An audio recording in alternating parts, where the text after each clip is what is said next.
नमस्कार दोस्तों, Dadhimati Sanskrit education channel में आपका स्वागत है। दोस्तों, रीट की परीक्षाओं पे जो है मॉडल प्रश्न पत्र चल रहे हैं और ये आज भाग जो है 7वां भाग है। कल छठे भाग पे हमने चर्चा की थी और आपसे रिक्वेस्ट किया गया था छठे प्रश्न पे कि उसका जो प्रश्न है प्रश्न का उत्तर है वो आप कमेंट में ज़रूर से कमेंट करें। तो आगे बढ़ने से पहले तो उस छठे प्रश्न का उत्तर जान लेते हैं। प्रश्न ये था कि किस राष्ट्रीय नेता को लोकहितवादी नेता कहते हैं? तो गोपाल हरु देशमुख को कहा जाता है। गोपाल हरु देशमुख को राष्ट्रीय नेता हैं जो लोकहितवादी नेता के रूप में जाने जाते हैं। और आज का ये बहुत ही मोस्ट प्रश्नों का समावेश इसमें किया गया है, तो ये शुरू कर लेते हैं आज का ये वीडियो। आपने अभी तक यदि चैनल सब्सक्राइब नहीं किया है तो सब्सक्राइब करके बेल आइकन ज़रूर से प्रेस करें ताकि आने वाले जो संस्कृत एसएसटी और शिक्षा मनोविज्ञान के जो वीडियो है वो आप तक पहुंच सकें और आप अपनी तैयारी का आकलन कर सकें। तो पहला प्रश्न आप यहाँ पर देख सकते हैं। 1922 में किस व्यक्ति ने मांग की थी कि भारत की जनता स्वयं अपने भविष्य का निर्माण करेगी? महात्मा गांधी, मोतीलाल नेहरू, जवाहरलाल नेहरू या भीमराव अंबेडकर? तो सबसे पहले ये मांग महात्मा गांधी ने उठाई थी कि भारत के लिए जो संविधान है वो भारत की जनता के द्वारा ही बनना चाहिए। दूसरा प्रश्न, संविधान निर्माण की दिशा में पहला कार्य उद्देश्य प्रस्ताव था जो कि 22 जनवरी 1947 को प्रस्तुत किया गया था। ये उद्देश्य प्रस्ताव किसने प्रस्तुत किया था? तो पहले की बात तो यह है कि उद्देश्य प्रस्ताव कब प्रस्तुत किया गया था? 22 जनवरी 1947 को। ये किसने? सरदार वल्लभ भाई पटेल ने, जवाहरलाल नेहरू ने, के मुंशी ने और या इनमें से किसी ने नहीं। कन्हैयालाल माणिक्यलाल मुंशी। तो देखते हैं इसका सही उत्तर क्या है। जी हाँ, उद्देश्य प्रस्ताव 22 जनवरी 1947 को जवाहरलाल नेहरू ने प्रस्तुत किया था। अगला प्रश्न, भारतीय संविधान की प्रस्तावना के अनुसार भारत के शासन की सर्वोच्च सत्ता किसमें निहित है? हमारी प्रस्तावना के अनुसार हमारी जो भारत की जो सर्वोच्च सत्ता है वो किसमें निहित है? राष्ट्रपति में, संसद में, जनता में या मंत्री परिषद में? तो ये बात किसकी कर रहा है? सर्वोच्च सत्ता की। तो सर्वोच्च सत्ता जो है जनता में निहित है। भारत के पहले राष्ट्रपति के रूप में डॉक्टर राजेंद्र प्रसाद का चुनाव किसने किया था? जनता ने, ब्रिटिश सरकार द्वारा, मंत्रिपरिषद द्वारा या संविधान सभा द्वारा? तो पहले राष्ट्रपति के रूप में जो है संविधान सभा, जो अंतरिम सरकार भी थी, उन्होंने ये निर्णय लिया था, उन्होंने वोटिंग की थी। भारत का संविधान लागू होने तक स्वतंत्रता के पश्चात इसका शासन किसके अंतर्गत चलाया गया? जो स्वतंत्र हो गया भारत तब इसका जो शासन है वो किसके अंतर्गत चलाया गया था? भारतीय नेताओं के पराक्रम से बने कानूनों के द्वारा, इंग्लैंड के संविधान के द्वारा, 1935 के शासन अधिनियम द्वारा या इनमें से किसी से भी नहीं। तो हम सब ये जानते हैं कि जब तक भारत का संविधान लागू नहीं हुआ तब तक जो अंतरिम सरकार थी वो 1935 के शासन अधिनियम के अनुसार अपनी सरकार चला रही थी। छठा प्रश्न, भारतीयों को वर्ष 1947 में सार्वभौम सत्ता की योजना निम्न में से किस नाम से जानी जाती है? जो सार्वभौम सत्ता जो है वो किस योजना के अंतर्गत आई? मार्लेमेंटो, माउंटबेटन, वेवेल योजना या डूरंड योजना? तो किस योजना के अंतर्गत आई थी? माउंटबेटन योजना के अंतर्गत। इनमें से कौन सा सुमेलित नहीं है? मार्लेमेंटो सुधार, सांप्रदायिक प्रतिनिधित्व, कैबिनेट मिशन, संविधान सभा का गठन, साइमन कमीशन, भारत विभाजन और भारतीय शासन अधिनियम 1935 स्वशासन। तो साइमन कमीशन जो है वो भारत विभाजन के लिए नहीं जाना जाता है, भारत विभाजन के लिए माउंटबेटन योजना जानी जाती है।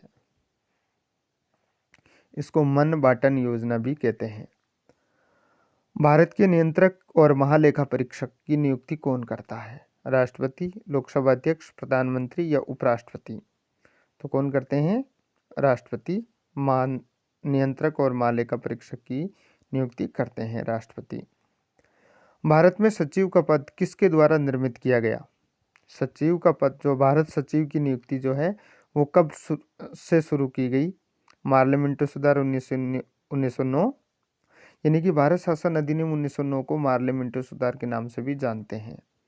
भारत शासन अधिनियम 1861, भारत शासन अधिनियम 1858 या चेम्सफोर्ड सुधार? तो किसके द्वारा की गई थी? 1858, भारत शासन या भारत सरकार अधिनियम।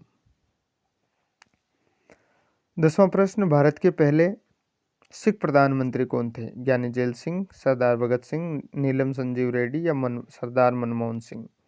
तो पहले सिख प्रधानमंत्री कौन हुए? मनमोहन सिंह। किस अधिनियम की प्रमुख विशेषता प्रांतीय स्वायत्तता थी? 1935, 19, 1858 या 1904? तो प्रांतीय स्वायत्तता सबसे पहले किसमें अपनाई गई थी? 1935 के शासन अधिनियम में। हरियाणा राज्य कब बना? हरियाणा राज्य कब बना? तो दोस्तों आज ये जो प्रश्न है, आज हम इसको कमेंट बॉक्स में आप ज़रूर कमेंट करें। इस प्रश्न का उत्तर जो है अगले वीडियो के शुरू में दिया जाएगा। तो 1 नवंबर 1962, 1 नवंबर 1966, 1 नवंबर 1965 या 1 नवंबर 1967? तो इसका जो उत्तर है आप ज़रूर कमेंट बॉक्स में कमेंट करें। संघीय प्रणाली का प्रयास भारत सरकार अधिनियम के द्वारा किया गया था। संघीय प्रणाली का प्रयास भारत सरकार के अधिनियम के द्वारा किया गया था 1909, 1919, 1935 या इनमें से कोई नहीं।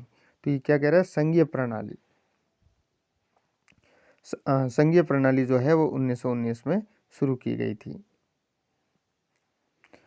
भारत के संप्रेक्षका और लेखा प्रणालियों का प्रधान कौन होता है? संप्रेक्षा और लेखा प्रणालियों का प्रधान कौन होता है? राष्ट्रपति, उपराष्ट्रपति, प्रधानमंत्री या भारत का नियंत्रक और महालेखा परीक्षक? तो कौन होता है संप्रेक्षका और लेखा प्रणालियों का प्रधान? भारत का नियंत्रक और महालेखा परीक्षक। अखिल भारतीय महासंघ स्थापित करने का प्रावधान शामिल किया गया था। अखिल भारतीय महालेखा परीक्षक का जो प्रावधान है वो किसमें शामिल किया? 1935, अगस्त प्रस्ताव 1940, भारत शासन अधिनियम 1935 और कैबिनेट मिशन प्रस्ताव 1946। तो किसमें किया गया था? 1935 के शासन अधिनियम में। वर्तमान में जो अखिल भारतीय सेवाएं हैं वो 312 अनुच्छेद में ये कहा गया है कि भारत में और भारत के प्रत्येक राज्य में एक लोक सेवा आयोग होगा। तो बात कर लेते हैं 16वें प्रश्न की। दीवानी मामलों के संसद के सदस्यों को किस दौरान गिरफ्तार नहीं किया जा सकता? सत्र के दौरान, जब संसद का सत्र चल रहा हो, संसद के सत्र के 40 दिन पहले, 40 दिन बाद या ये सभी? तो दीवानी मामलों के तौर पे उनको जो है गिरफ्तार नहीं किया जा सकता बिना उनकी पूर्व सूचना दिए। निम्नलिखित में से किस अधिनियम ने केंद्र में द्वैध शासन प्रणाली को स्थापित किया है?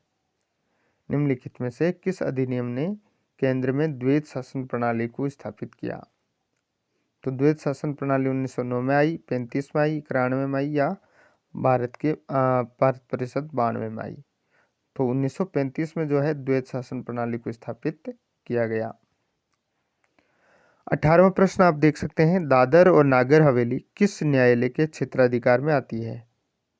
दादर नागर हवेली जो है उसका जो उच्च न्यायालय है वो कौन सा लगता है? मुंबई, गुजरात, मैसूर या इनमें से कोई नहीं? तो दादर नागर जो हवेली है वो मुंबई उच्च न्यायालय के अंतर्गत आती है। मूल संविधान में राज्यों को कितने वर्गों में बांटा गया था? 5, 3, 4, 7? तो कितने वर्गों में बांटा गया था? 4। A, B, C, D या क, ख, ग इसमें बांटा गया था। पहली बार राष्ट्रीय आपातकाल की घोषणा कब की गई? पहली बार राष्ट्रीय आपातकाल की घोषणा कब की गई थी? 26 अक्टूबर 1952, 26 अक्टूबर 1962, 26 अक्टूबर 1951, 26 अक्टूबर 1961? तो सबसे पहले जो है 26 अक्टूबर 1962 को राष्ट्रीय आपातकाल की घोषणा की गई थी। तो दोस्तों ये वीडियो आपको कैसा लगा, 20 में से आपके कितने प्रश्न सही हुए, ज़रूर कमेंट बॉक्स में कमेंट करें। और आज का जो 12वां प्रश्न था उसका उत्तर भी आप जो है कमेंट ज़रूर करें। इस प्रश्न के जो हरियाणा राज्य है इसका उत्तर जो है वो हम अगले वीडियो के शुरू में पहले चर्चा करेंगे, उसके बाद वीडियो शुरू करेंगे। तो मिलते हैं अगले वीडियो में, तब तक के लिए जय हिंद जय भारत।